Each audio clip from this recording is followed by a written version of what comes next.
So this is a continuation video in relation to planning for the next academic year. So now let's talk about finding out about the children. This is important. You need to understand that most of the children in the preschool year, they are new children. You don't know those children. So how do you find out about those children? Because it's important that you find out about them. This is going to help you in terms of when you're planning for their play. Sometimes I've seen preschool teachers say things such as, I don't really know much about the children. I don't know what activity to plan for them. I don't know whether they're going to like this activity. So simple. In the beginning of the new preschool academic year. So this is a time for you to find out about the children, asking them open-ended questions such as, what do you like to do? What are your interests? What are your hobbies? So you're sitting beside them. You could do this informally. Maybe when they're engaging in activity, you could just ask them, do you like painting? What do you like about painting? What do you like to paint with? So you're gathering all this information about the children. It's telling you something about them.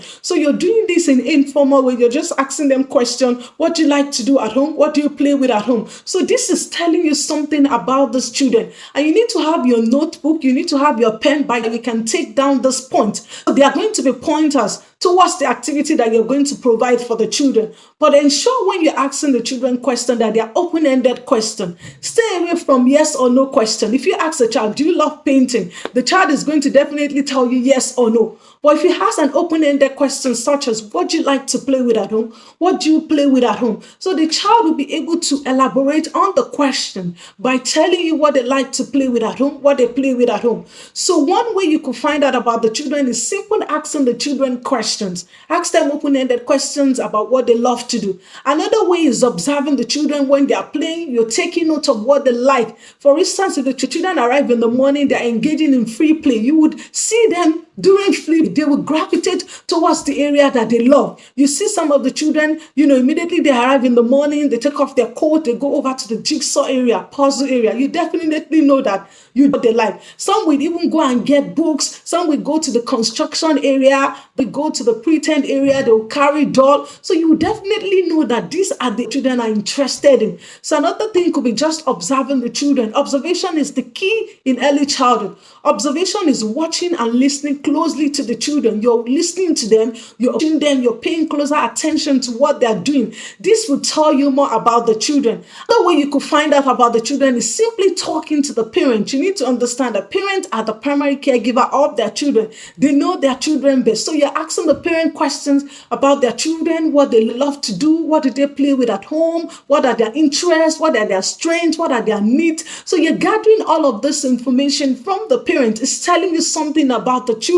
So dear guide, a pointer to you when you're planning for the children play. Other people you can also talk to at the multidisciplinary team. For instance, if you have children in your classroom, maybe they have additional needs, so they might be availing of speech and language therapy, physiotherapy. So these are the people that you can talk to. So you can talk to the physiotherapist, the speech and language therapist, the play therapist, about the children, asking them questions. What are the things that they are doing with the children? How are they supporting the children? So all of this information will be a guide that would help you when you're planning for the children's play. So you have all this information about the children. So now there you go. You're going to put a plan in place. So this is where this information you'll be able to carve out your short-term plan, your medium-term plan, and your long-term plan, because you have all the information already from the parent, from the children, from the multidisciplinary team, and from whatever as well. Talking to other early years educators is also important as well. If you have other educators in the room as well, ask them questions. What did they observe about the children in your classroom? What are the things that they observe? You need to understand that they might observe some things that you did not observe.